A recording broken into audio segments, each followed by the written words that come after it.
ഹഡ്കോക്ക് കമ്മിറ്റിക്ക് എറണാകുളം മുൻസിഫ് കോടതിയുടെ വിലക്ക്.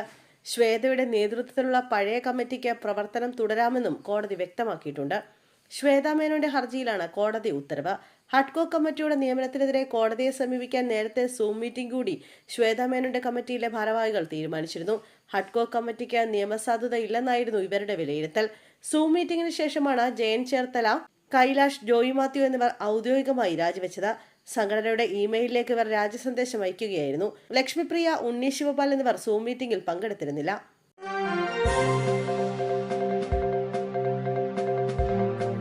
ധ്യാനത്തിന് കൊണ്ടുപോയി പീഡിപ്പിച്ചെന്ന് യുവതിയുടെ പരാതി. കൊല്ലത്ത് പുരോഹിതൻ അറസ്റ്റിൽ.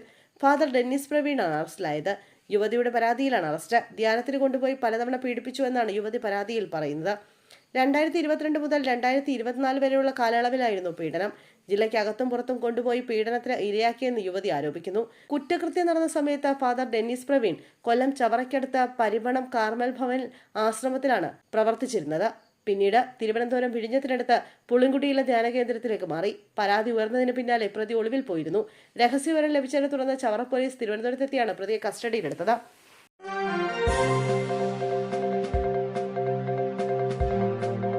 നെയ്യാറ്റിൻകരയിൽ സ്കൂൾ വാൻ തോട്ടിലേക്ക് പറഞ്ഞു. 5 കുട്ടികൾക്ക് പരിക്കേറ്റു. നെയ്യാറ്റിൻകര പ്ലാമൂട്ടുകടയിലാണ് അപകടം. ന്യൂജ്യോതി പബ്ലിക് സ്കൂളിലെ വാനാണ് മറിഞ്ഞത്. സ്കൂൾ വിട്ട് തിരികെ കുട്ടികളുമായി പോകുമ്പോഴാണ് അപകടമുണ്ടായത്. റോഡിൽ നിന്ന് വെള്ളമില്ലാത്ത തോട്ടിലേക്ക് വാൻ തലകീഴായി മറിയുകയായിരുന്നു. കുട്ടികളുടെ പരിക്ക് സാരമുള്ളതല്ല എന്നാണ് വിവരം. കുട്ടികളുടെ കാലുകളിലും കൈകളിലും ചെറിയ പരിക്കുണ്ട്. പരിക്കേറ്റ കുട്ടികളെ നെയ്യാറ്റിൻകര ജനറൽ ആശുപത്രിയിൽ പ്രവേശിപ്പിച്ചു. ഡ്രൈവർക്ക് നിയന്ത്രണം വിട്ടതാണ് അപകട കാരണമെന്നാണ് പ്രാഥമിക നിഗമനം.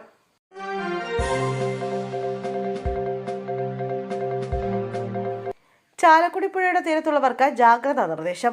പെരിങ്ങൽകുത്ത് ഡാമിലെ ജലനിരപ്പ് ഉയരുന്നു. നിലവിൽ വൈകിട്ട് 4 മണിക്ക് 418.20 മീറ്ററായി ഉയർന്നു. ഡാമിന്റെ വൃഷ്ടിപ്രദേശത്ത് ശക്തമായ മഴ തുടരുന്നതിനാൽ ജലനിരപ്പ് ക്രസ്റ്റ് ലെവലിൽ നിയന്ത്രിച്ചു നിർത്താനായി ഡാമിന്റെ ക്രസ്റ്റ് ഗേറ്റുകൾ തുറന്നിരിക്കുകയാണ്. ഡാമിന്റെ ജലനിരപ്പ് 419.40 മീറ്ററിൽ എത്തുന്ന മുറയ്ക്ക് അധിക ജലം ചാലക്കുടി പുഴയിലേക്ക് ഒഴുകുന്നതിനാൽ ചാലക്കുടി പുഴയുടെ തീരത്തുള്ളവർ ജാഗ്രത പാലിക്കേണ്ടതാണെന്ന് ജില്ലാ ഭരണകൂടം അറിയിച്ചു.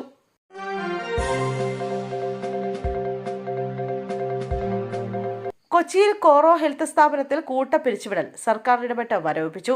കൊച്ചിയിൽ പ്രവർത്തിക്കുന്ന US ആസ്ഥാനമായുള്ള കോറോ ഹെൽത്ത് സ്ഥാപനത്തിലെ കൂട്ടപ്പിരിച്ചുവിടൽ സർക്കാർ ഇടപെടലിനെ തുടർന്ന് മരവിപ്പിച്ചു.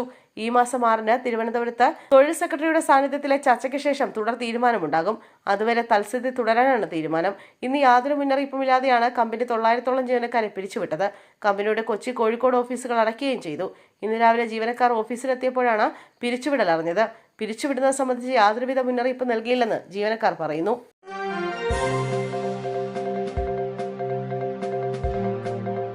മുണ്ടിനീര് വ്യാപിക്കുന്നു. ആലപ്പുഴയിലെ സ്കൂളിന് 21 ദിവസം അവധി പ്രഖ്യാപിച്ച് ജില്ലാ കളക്ടർ. മുണ്ടിനീര് വ്യാപനത്തിന്റെ പശ്ചാത്തലത്തിൽ ആലപ്പുഴയിലെ തുമ്പോളി NSV LP സ്കൂളിന് 21 ദിവസത്തേക്ക് അവധി പ്രഖ്യാപിച്ച് ജില്ലാ കളക്ടർ. സ്കൂളിലെ കുട്ടികൾക്കിടയിൽ മുണ്ടിനീര് സ്ഥിരീകരിച്ച സാഹചര്യത്തിലാണ് അവധി. രോഗം കൂടുതൽ കുട്ടികളിലേക്ക് വ്യാപിക്കാതിരിക്കാനായി ഇൻക്യുബേഷൻ കാലയളവായി 21 ദിവസം സ്കൂളിന് അവധി നൽകണമെന്ന് ജില്ലാ മെഡിക്കൽ ഓഫീസർ റിപ്പോർട്ട് സമർപ്പിച്ചിരുന്നു. ഇതേ തുടർന്നാണ് ജൂലൈ 1 മുതൽ 21 ദിവസത്തേക്ക് മുൻകാല പ്രാബല്യത്തോടെ സ്കൂളിന് അവധി അനുവദിച്ച് ജില്ലാ കളക്ടർ ഉത്തരവിട്ടത്.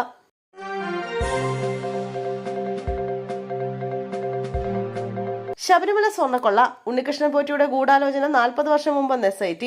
ശബരിമലയിൽ കഴിഞ്ഞ വർഷം നടന്ന സ്വർണ്ണക്കൊള്ളയ്ക്ക് പ്രതി ഉണ്ണികൃഷ്ണൻ പോറ്റി 4 വർഷം മുമ്പേ പദ്ധതിയിട്ടിരുന്നതായി പ്രത്യേക അന്വേഷണ സംഘം കണ്ടെത്തി.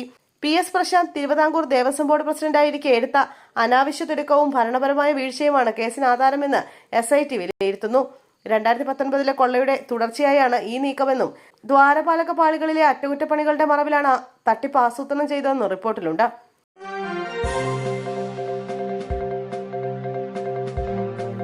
വിഴിഞ്ഞം ഓഹരി കൈമാറ്റം. അദാനി ഗ്രൂപ്പിന്റെ സമ്മർദ്ദങ്ങൾക്ക് വഴങ്ങരുതെന്ന് കോൺഗ്രസ് ഹൈക്കമാൻഡ്.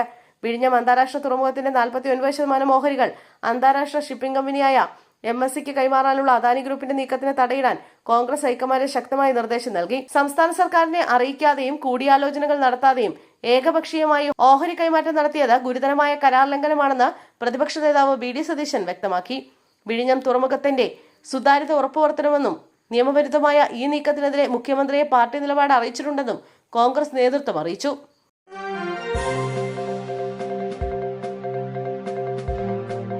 നടന്നതെല്ലാം വിശദീകരിച്ച് ഹെലൻ റോസ് പാട്ട.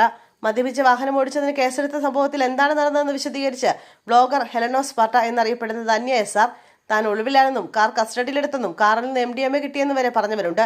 എന്നാൽ അതല്ല സത്യമെന്ന് ധന്യ പറയുന്നു. ഒരു പരിപാടിക്കിടെ ബിയർ കഴിച്ചിരുന്നുവെന്നും തെറ്റുപറ്റിയെന്നും ധന്യ പറഞ്ഞു. എന്തുകൊണ്ട് വാഹനം നിർത്താതെ പോയി എന്നതും യൂട്യൂബിൽ അപ്ലോഡ് ചെയ്ത വീഡിയോയിൽ ധന്യ വിശദീകരിച്ചു.